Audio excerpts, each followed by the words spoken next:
السلام علیکم ناظرین۔ ناظرین، ابھی ہم نے ماہ رمضان ماہ رمضان کی سعادت حاصل کی ہے، اور اس کے جو اس کو کنسیپچولی اگر ہم اس کی افادیت کو سمجھنا چاہیں، جو ہمیں سمجھنی چاہیے، تو دو تین باتیں ہم جو ہے وہ ڈسکس کر سکتے ہیں۔ دیکھیں، اس مہینے کی جو فضیلت ہے، اس کو ایک انسان کی پریکٹیکل زندگی کے ساتھ ریلیٹ کرنا چاہیے۔ انسان کی تخلیق کا مقصد، اور پھر اس کی آزمائش، اور پھر اس کا حساب کتاب، اور پھر اس کی جنت کی طرف واپسی۔ میں ہمیشہ کہتا ہوں کہ جنت سے نکالا گیا انسان، اور جنت میں ہی اس نے جانا ہے۔ درمیان میں جو ہے اس کی ایک آزمائش ہے۔ یہ جو ساری زندگی ہے، یا جو سارا کائنات ہے، یہ ایک اس آزمائش کا ایک حصہ ہے۔ وہ تو علیحدہ ایک موضوع ہے، اس پہ بھی کسی وقت بات کریں گے۔ لیکن کیوں ماہ رمضان کی فضیلت ہے؟ اگر تو ہم اس کو فضیلت کو سمجھنے کی کوشش کریں تو اس میں ہمیں تین باتیں سمجھ آتی ہیں۔ ضرورت کیا ہے، اور اس کا افادیت کیا ہے۔ دیکھیں، مشین کوئی بھی ہوتی ہے، انسان کی زندگی میں جو ہم روزمرہ کی جو کاروبار ہے، اس کو چلانے کے لیے کچھ ہمیں، اگر ہم بالکل بنیادی بات کریں تو آپ ایک مشین کو لے لیں، تو مشین کو بھی صاف ستھرا رکھنا پڑتا ہے، گھر سے دور رکھنا پڑتا ہے، اس کی صفائی کرنی پڑتی ہے، اور اس کو چلانے کے لیے اس کی جو لوازمات ہیں جو پورے کرنے پڑتے ہیں۔ کسی کو چلانے کے لیے انرجی کی ضرورت ہے، کسی کو کچھ چاہیے، کسی کو کچھ چاہیے۔ چلنے کے لیے، اس کو متحرک رکھنے کے لیے، اس کی افادیت حاصل کرنے کے لیے، پوری سے پوری اس سے فائدہ اٹھانے کے لیے اس پہ کچھ تھوڑی بہت انویسٹمنٹ کرنی پڑتی ہے۔ اب انسان ہے، انسان کی بھی جو مشین ہے، جو جسم ہے، اور اس کی جو ڈیلیوری ہے، جو اس کا رزلٹ ہے، اور اس کا جو مقصد ہے انسان کا۔ مشین ہوتی ہے، اس کے کچھ پرزے ہوتے ہیں، پھر اس کی مینٹیننس ہوتی ہے، پھر اس کا افادیت ہوتی ہے۔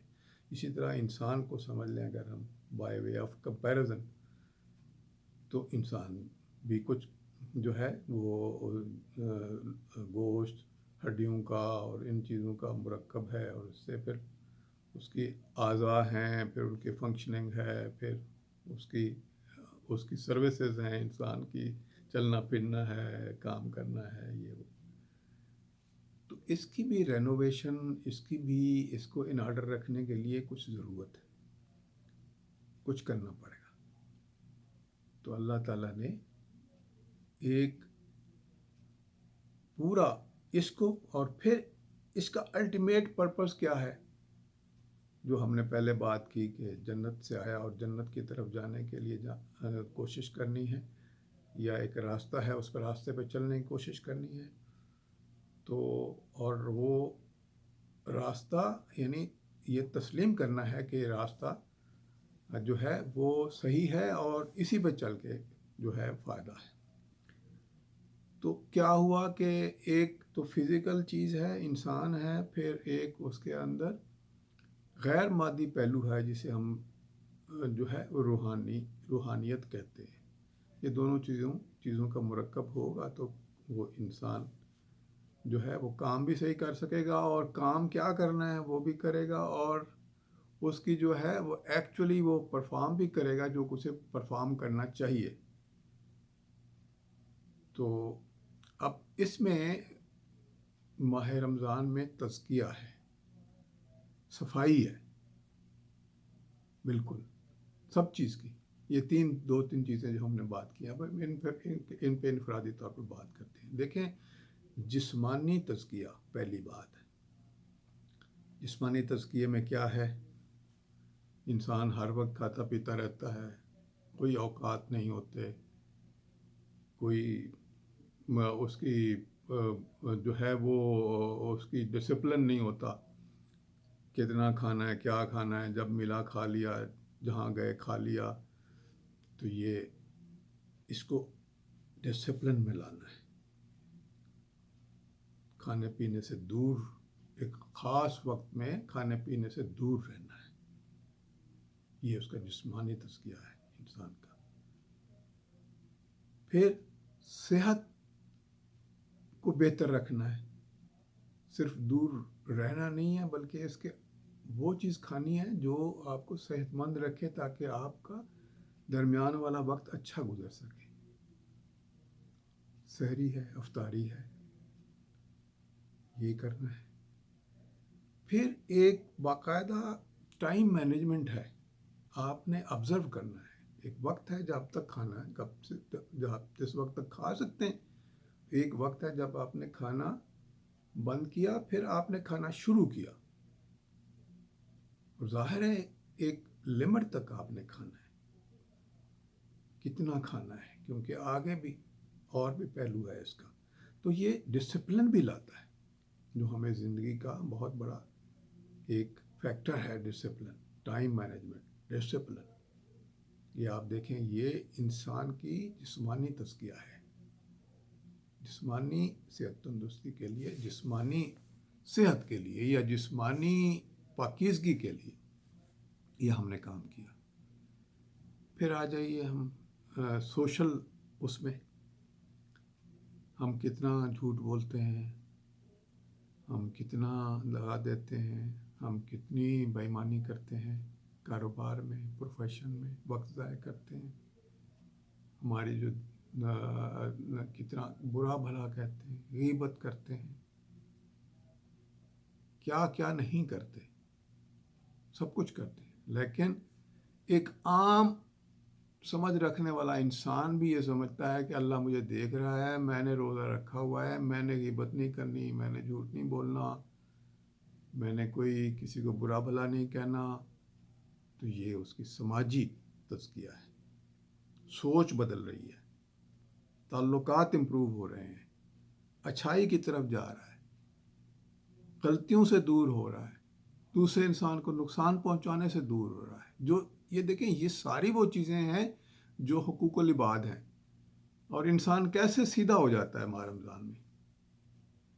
اسی لیے کہ وہ سماجی تزکیہ ہو جاتا ہے، اللہ سے ڈرتا ہے، اللہ کو آنکھوں سے نہیں دیکھ رہا، لیکن روحانی طور پر دیکھ رہا ہے، اس کی پریزنس کو دیکھ رہا ہے، پریزنس کو آبزرو کر رہا ہے، اللہ دیکھ رہا ہے۔ تو یہ اس کا سماجی تزکیہ ہے۔ دور سے دور ہو گیا، دغا سے دور ہو گیا، دوسروں کو پریشان کرنے سے دور ہو گیا، ہر وہ برا کام جو دوسرے کے دل کو دکھاتا ہے اس سے دور ہو گیا، کم از کم اس نے کوشش کی۔ اب تیسرا جو ہے وہ روحانی تزکیہ ہے۔ روحانی تزکیہ یعنی انسان سمجھتا نہیں ہے کہ اللہ کے ساتھ ایک اس کا، عام طور پر ہم نہیں بھولے ہوئے ہوتے ہیں کہ اللہ کے ساتھ ہمارا ایک لنک ہے، روح بھی ہے، صرف جسم نہیں ہے۔ کتنا بھی انسان ترقی کر جائے، میڈیسن ترقی کر جائے، سرجری ترقی کر جائے، انسان ایک وقت تک ہے، اس کی زندگی ہمیشہ کے لیے رہ نہیں سکتی ہے، سائنس فیل ہو جاتی ہے۔ اس کو پھر مصنوعی رکھنا بھی ہے، مصنوعی زندہ تو کچھ عرصے کے لیے رکھنا ہے، پھر مشینیں بھی کہتی ہیں بھائی یہ نہیں رہ سکتا۔ تو وہ کیا ہے جو انسان کو زندہ رکھتا ہے؟ اس کی روح ہے۔ تو اگر روح کو ہم زندہ نہیں رکھیں گے، روح کا زندہ رہنا کیا ہے؟ کہ اللہ کا یاد رہے، اللہ سے ڈرتے رہے۔ تو تزکیہ، روحانی تزکیہ بھی بہت بڑا فیکٹر ہے۔ بلکہ یہ میں سب تو کہوں گا کہ جسمانی تزکیہ اور سماجی تزکیہ جو ہے ہمیں اب آگے روحانی تزکیہ کی طرف لے جاتا ہے۔ دن کو ہم روزہ رکھتے ہیں روحانی تزکیہ کے لیے، پھر رات ہے لیلۃ القدر، دن کا نہیں کہا گیا لیلۃ القدر، رات ہے، تو رات کو ایک روحانی تزکیے کا سلسلہ چلتا ہے۔ تراویح جاتے ہیں، تراویح پڑھتے ہیں، مسجد میں جاتے ہیں، وہاں پہ دوستوں سے ملتے ہیں، سماجی تعلقات بہتر ہوتے ہیں، اللہ کا خوف، ایک منظر جو ہے آپ دیکھیں، ایک منظر سا کریٹ ہوتا ہے مسجدوں میں، گھروں میں، ایک برکت کا، تو وہ روحانی استفادہ ہم کر رہے ہوتے ہیں۔ وہ کیوں نہیں ہوتا؟ اب ماہ رمضان کے بعد کیوں نہیں ہے؟ وہ ماحول کیوں نہیں محسوس کرتے؟ آپ کو دلی راحت جو روح کی وجہ سے آتی ہے، آپ کو راحت جو آتی ہے روزہ رکھنے کے بعد رات کو عبادت کرنے کی۔ عبادت کیا ہے؟ قرآن پڑھتے ہیں، قرآن سنتے ہیں، کھڑے ہوتے ہیں، قیام کرتے ہیں، لمبے لمبے رکعتیں ہوتی ہیں، لمبی لمبی قرات ہوتی ہے،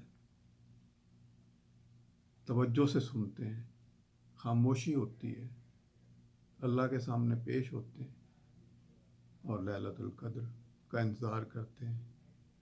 اس رات اور اپنی عبادت بڑھا دیتے ہیں۔ تو حقوق اللہ، روحانی، جسمانی، ذاتی، یہ سارے معاملات دن کو ہو گئے روزے میں، اور رات کو روحانی عبادات ہوگی، قرآن سے رابطہ ہو گیا، قرآن سے فائدہ ہو گیا۔ تو 3 پارٹس ہو گئے جو قرآن نے ہمیں تزکیہ ہمارا کیا، جسمانی تزکیہ کیا، قرآن نے روزے نے ہمارا تزکیہ کیا، جسمانی تزکیہ کیا۔ آپ کیوں بہتر محسوس کرتے ہیں ماہ رمضان میں؟ جسمانی طور پر کمزوری نہیں ہوتی، وہ آپ کے اندر اسٹرینگتھ آ رہی ہوتی ہے، جو چیزیں ضرورت نہیں ہوتی وہ برن ہو رہی ہوتی ہیں۔ جسمانی تزکیہ ہو گیا، پھر آپ کے تعلقات لوگوں سے بہتر، حقوق العباد آپ بہتر طریقے سے ادا کر رہے ہیں، اللہ کی عبادت کر رہے ہیں رات کو، اور لیلۃ القدر سے فائدہ اٹھا رہے ہیں، روحانی تزکیہ ہو گیا۔ تو کیا کریں ہم، کیا کریں اور کیسے افادیت حاصل کریں؟ تینوں کو اکٹھا کر لیں، تینوں کو میکسیمائز کر دیں۔ میکسیمائز کریں گے تو اللہ ہماری زندگی بہتر کر دے گا، آخرت بھی بہتر کر دے گا انشاءاللہ۔ السلام علیکم۔